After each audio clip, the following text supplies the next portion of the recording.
In today's news, BVI records 2 imported cases of COVID-19 and opposition leader disagrees with government's decision to delay the reopening of the seaports. Bregado Flax Educational Center is the first BVI renewable energy generation facility, and COVID-19 cases in the USVI continue to surge. All this and more when 284 News returns.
Hello viewers, and welcome to another edition of 284 News. It is Wednesday, December 9th, 2020, a beautiful and blessed Wednesday that is. My name is Javon Wilson. And I'm Ron Grant, of course, coming to you live and direct from Tortola in the beautiful British Virgin Islands. Our paradise, our home, Jovan. We love sharing it with the world, and we're so grateful for each of you who are tuning in. Now, before we get into our newscast, we're just going to touch on some news summaries. Of course, many have claimed that the last-minute seaport decision will reflect poorly on the BVI and its brand. Of course, many have been asking questions. Does the BVI have storage space and equipment for the proposed vaccines? And choppy waters ahead, additional mooring sites coming to vessels. So we're going to keep you posted on that. And of course, no hugs this Christmas, says the World Health Organization. That's going to be a difficult one for all of us. And Health Minister Malone accuses persons breaching quarantine as a result of faulty bracelets. I'm not sure whose fault that is, but we're going to get into that. Oh, wow. Lots of details, Ron. And as well, 2 cases of COVID-19 confirmed just today in the BVI. We spoke of one of those just yesterday, and the minister confirming today a second case has been imported since we reopened borders on December 1st. Also, confirmed Caribbean data as it relates to coronavirus cases. It's now at 306,985. And Ron, while that sounds like a big number, it's still relatively a relatively low number that is for our region. And we have been touted for our response to COVID-19 here in the region. So as much as 306,000 sounds like a lot, I think it's because we're doing a great job at managing. Also, pandemic. Pandemic is now dictionary.com's word of the year for 2020. And of course, this is no surprise, Ron. No better or more, I think, commonly used word this year. And though it's not something that we were definitely looking forward to, something that we definitely remember for generations to come.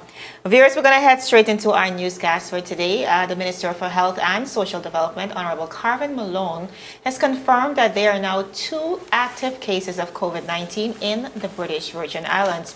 Now, this comes after the announcement made on December 7th of an imported case discovered while in quarantine aboard its yacht. The second newly imported case was also detected while in quarantine aboard his yacht while completing the 4-day testing that is required as part of the entry protocols for incoming travelers to the territory.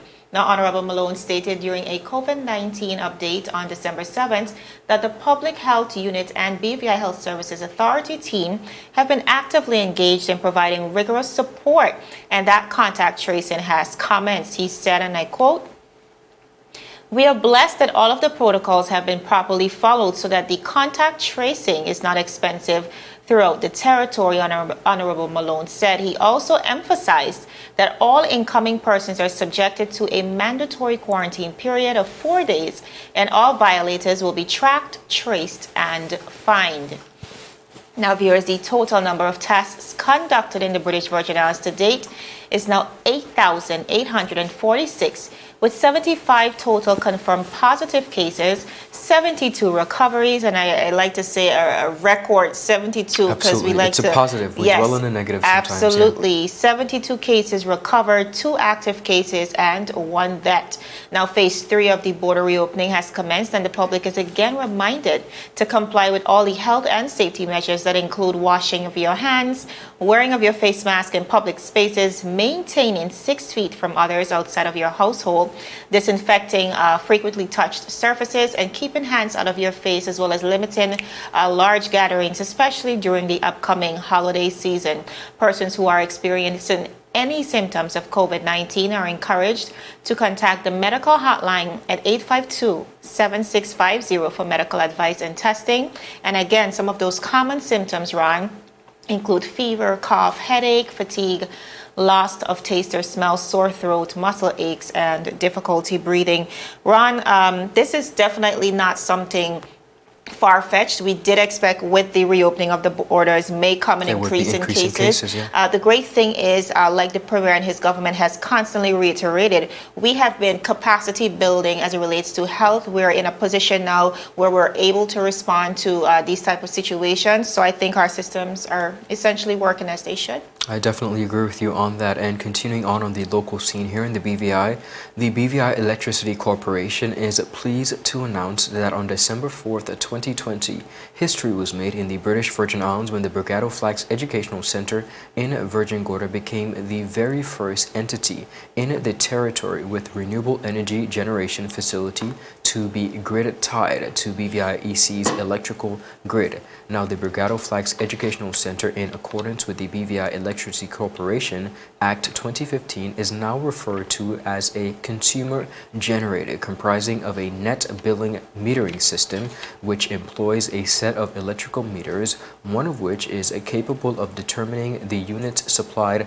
by the renewable energy generating facility, and of course another one capable of determining both the units supplied from the grid to the consumer generator and of course the units of energy supplied in accordance with the BVI EC's Renewable Energy Regulations 2018 Act. Now, the Government of the Virgin Islands Electricity Inspection Unit carried out an inspection on the system installed by Mr. Sean Hartley of Amanda Engineering to ensure, of course, it was constructed utilizing industry best practices and issued a certificate of approval for the renewable energy generating facility to be grid tied. Mrs. Rosemary Flax, chairman of the board of directors in the BVI Electricity Corporation, is quoted by saying, and I quote, "This is a proud moment for the BVI.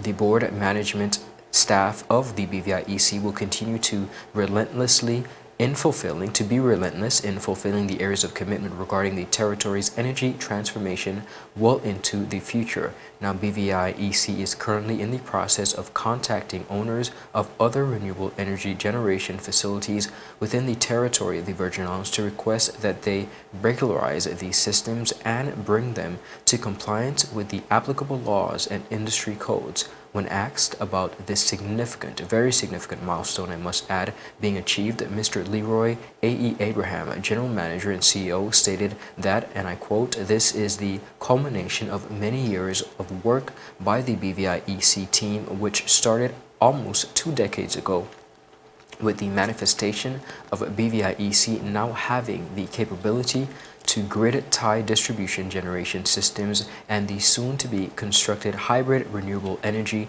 and battery energy storage project, of course, on Anegada." Now, the public is advised to stay tuned for further exciting news updates regarding BVI EC's efforts toward energy diversification within the territory of the Virgin Islands, utilizing, of course, renewable energy. Jovan, we are moving in the right direction. We've heard about going green. We've heard about really moving towards a safer and more energy efficient environment. And I think there is no better place to start than Anegada because of the trajectory of that island. I think it's a really good starting point and a good a playground for that level of environment. So we continue to wish the chairman, Mrs. Rosemary Flex, and of course the CEO, Mr. Leroy A.E. Abraham, and his team, and of course the government of the Virgin Islands, for which they are essentially working with hand in hand to ensure that we're making progress slowly but surely. Absolutely. Going green is the way to go. And Yes. I love the fact that the Bregado Flax High School is the place we're starting, because it also ties into the conditioning of our children and their minds and exposing them to that green reality. So I really love that. Yes. Viewers, we're going to go to a quick commercial break, but when we come back, there's a lot more happening. I know the cases are rising in the USVI, as well as tourists. They have questions regarding whether, if they take the vaccine, if they will still be required to quarantine and test. A very valid question. And we have the answers when 284 News returns. The win! Oh! What the hell are you? I'm freaking out! Is time.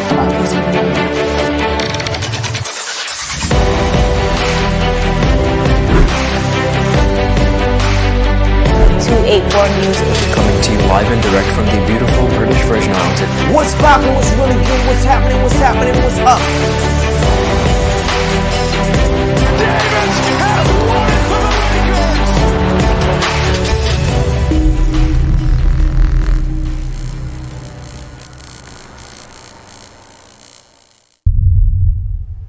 Viewers, welcome back to 284 News. Now, like we mentioned before the breaks, lots of questions coming from the tourist community. There is a new page run on Facebook called BVI Live, which has been very resourceful. What we find is a lot of the incoming travelers are going to this page and really sharing their experience. And so just today, we were able to capture, as tourists, one of the stories as tourists return to the BVI. Now, there are lots of questions. One of them posed was from a tourist who took to this very page, and her post said, and I quote, "We are scheduled for a charter in June. I hope things are simpler by then. But I still wanted to ask a few questions. First, is the first day of quarantine the day of arrival and the first test? 2, does anyone out there have an opinion or know if taking the vaccine will change all these requirements of multiple tests and quarantine? For one, it seems that 4 days of a 9 trip really subtract the arrival and departure day. Makes for a very short trip to enjoy really the islands outside of your vessel. It is our 3rd trip, but we have 2 couples who have never been. It's also very expensive to only allow 4 days to enjoy the land. Are you all adding 4 days to the start of your trip? I am a nurse and I am being offered the vaccine over the next few weeks. Of course, it is important to protect our patients and to protect ourselves, but I was just wondering if it would help travel." End of quote.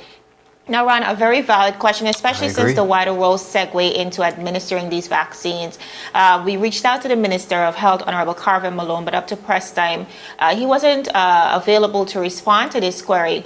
But definitely we're going to follow up on this, because essentially when we think about the vaccine, Ron, it is serving as a passport to get back to what we consider to be a normal life. So persons are now really questioning if they're able to receive this vaccine coming into the BVI, if they would also be subjected to that quarantine. But viewers, just to segue a little bit, just yesterday we also learned that the first COVID-19 vaccine was administered to a 70-year-old woman in the United Kingdom. And our very own Governor Augustus J.U. Jasper announced that the Virgin Islands, as well as other overseas territories, are now expected to receive COVID-19 vaccines procured by the United Kingdom. The governor said that the exact details of the BVI's allocation will depend on the nature of the vaccine procured and also its availability, which public officials in the UK and the BVI will discuss to ensure that the people of the BVI, the people of the UK, and those in other overseas territories all receive a share. He added that following this, the government of the Virgin Islands will, and I quote, will be responsible for the managing of these vaccines and its voluntary distribution across the territory, end of quote.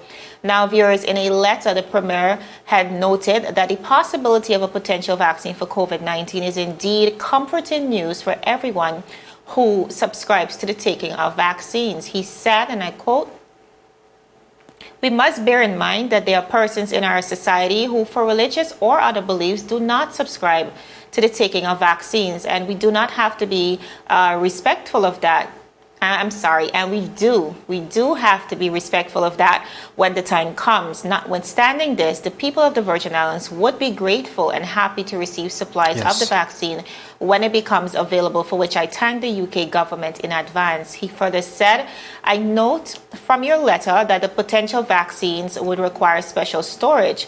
He was speaking to Baroness Sugg at the time. He said, I would like the BVI to be in a state of preparedness to receive the vaccines when they become available. I would be grateful to know that the specifications of the recommended storage facilities are known so that my government can begin looking at where we can locate the facility and what resources we would need to put in place. Now, Ron, there's a question of whether, you know, if you already took the vaccine, you would need to quarantine. But also there's another question. Once the vaccine gets here, would we be open and willing to, you know, receive that vaccine? Well, just like His Excellency the Governor Augustus J. U. Jasper mentioned, it's going to be on a voluntary basis, and I think in the final analysis, it should and always be on a voluntary basis. Not everyone is interested in taking the vaccine. I asked our colleague Kyla just yesterday a very interesting question, and she was a bit hesitant in regards to whether or not she may, and I could definitely unequivocally tell you, I ain't taking a vaccine.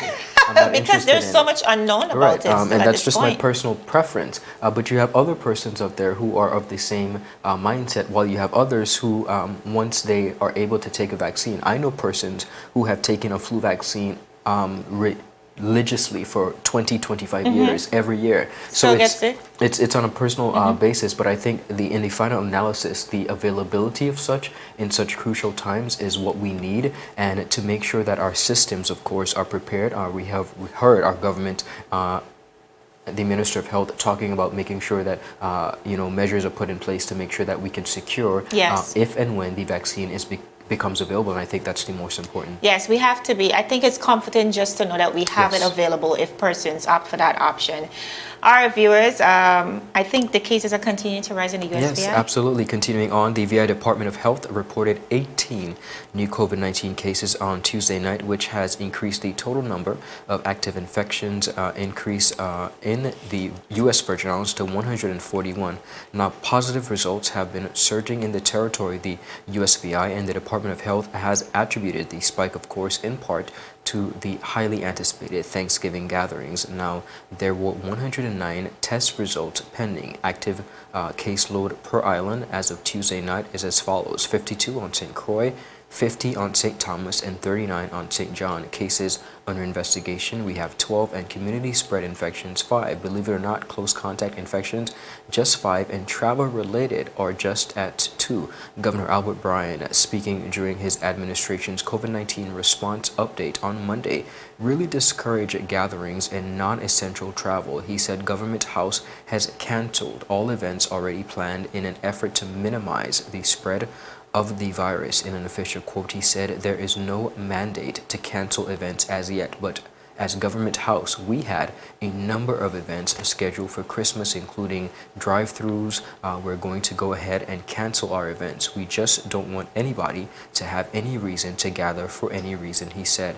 Now, Governor Bryan, that is, said the Government House drive-thru would have seen the distribution of goodies while people simply drove through to collect them. We're going to cancel all of that because we expect to see the numbers increase throughout the week, and hopefully by Christmas we start to get a drop in these numbers. But for the foreseeable future, I think that these things are going to be progressing in an upward way in terms of the coronavirus. The governor of the USVI said, Jovan, we see where in the U.S. mainland and of course on the U.S.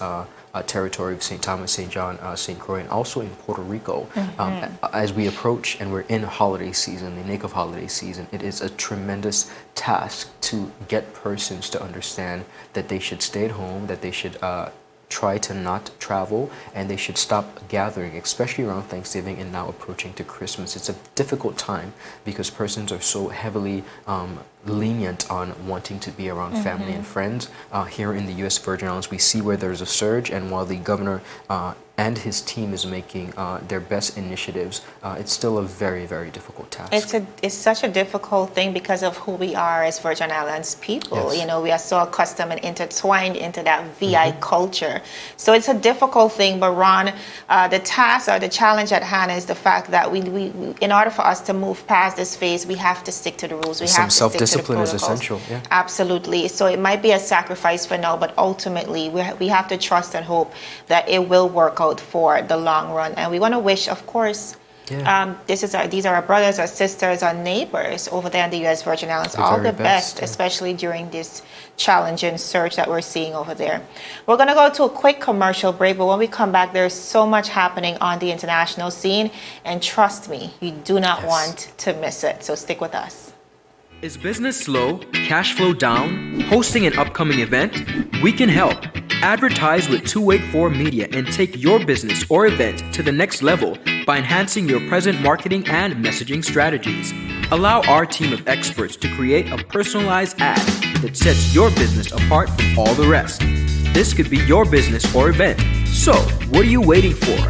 Contact our marketing team at 284media@cctbvi.com. Advertising with us works. So you're saying I can ask this cat any question? The cat is connected to the computer. You just type in the question, it will read his mind. There the answer comes.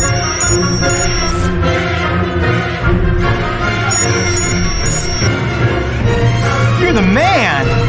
I've been looking for this for weeks.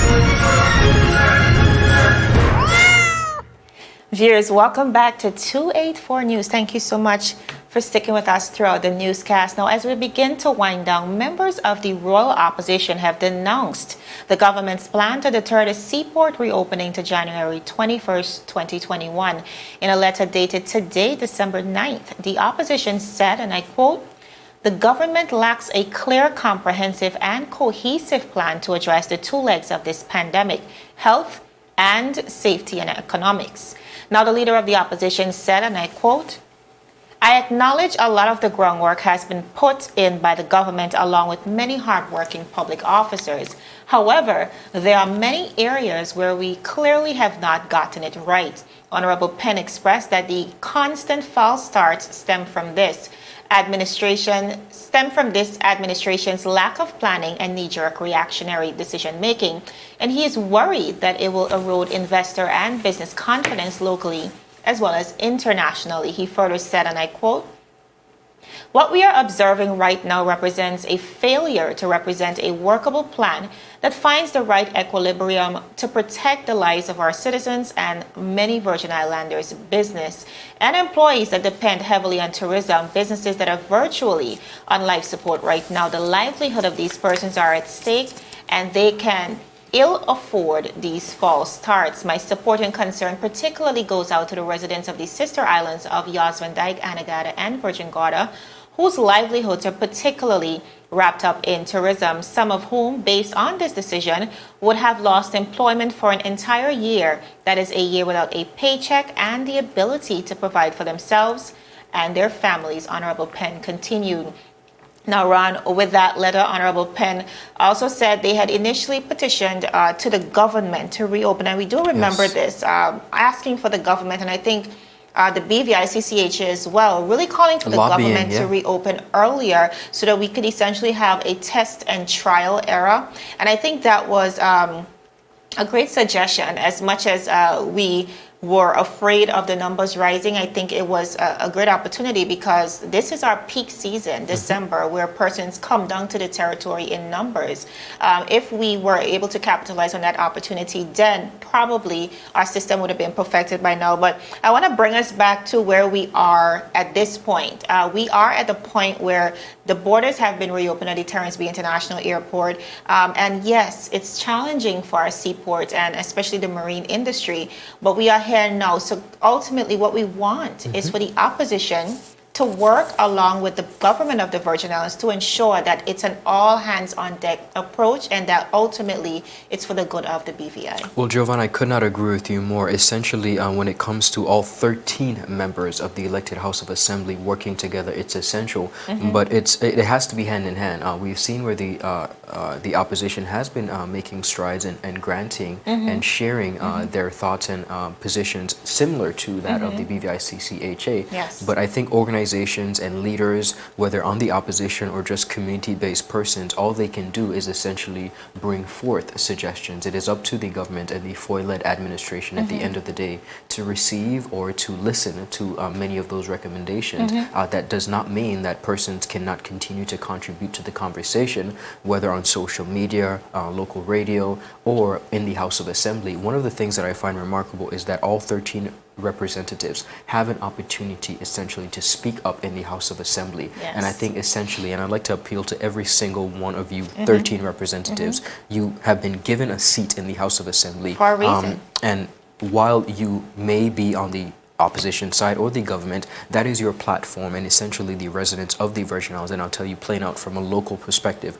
a voting member of the electorate, that is your platform, and that is essentially exactly where you need to contribute and make your voices heard. I think it's imperative once we seek to continue to really strive towards a local and more cohesive environment. That is your platform, and we look forward to hearing from you and speaking up in that environment. That's the most important. Ron, I'm glad that you highlighted the House of Assembly, especially being that it's the decision-making house of the BVI. Not only that, the House of Assembly sessions are aired live, so persons can tune in over the radio, persons can tune in via 284 Media, via Facebook, via YouTube. So ultimately, this is where you get to show the people of the Virgin Islands that you are representing their interests ultimately. And that you actually know what's going on. Right. Yeah. So you're staying on the ground. And again, Ron, I think collectively this is the consensus on the ground.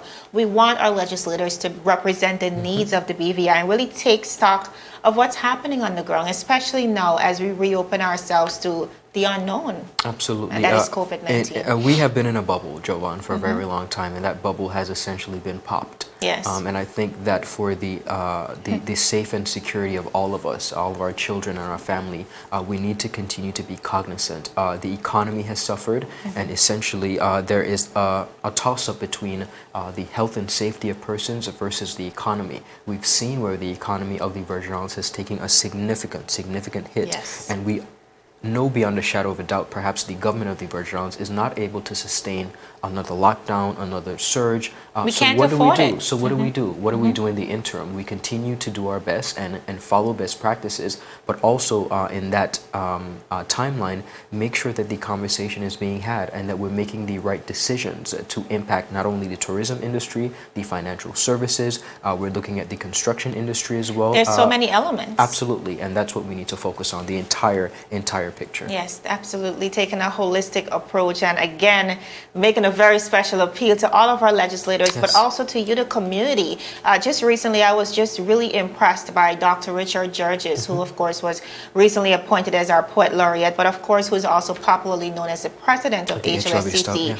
Asking for us, members of the electorate, members of the community, to hold legislators accountable. One of the things we talk about is, legislators not following the Constitution, which is supposed to ultimately be the guide. But are we really putting a foot to the fire to the foot, however you say that? Are we really holding them accountable? Are we really applying pressure? Because ultimately we have to remember that we are the ones who elected persons to serve. So again, viewers, we're not knocking the government. Of course, the government is doing the best they know how, but again, what this requires is an all-hands-on-deck approach. It requires conversation, discourse with the public, and not just conversation to say we're having conversation, but conversation where persons actually have a buy-in at the table. Correct. So again, just trusting that everybody can come together and collectively we can move this territory forward, because that's what it's really about. It is most important for all of our livelihoods and best interest.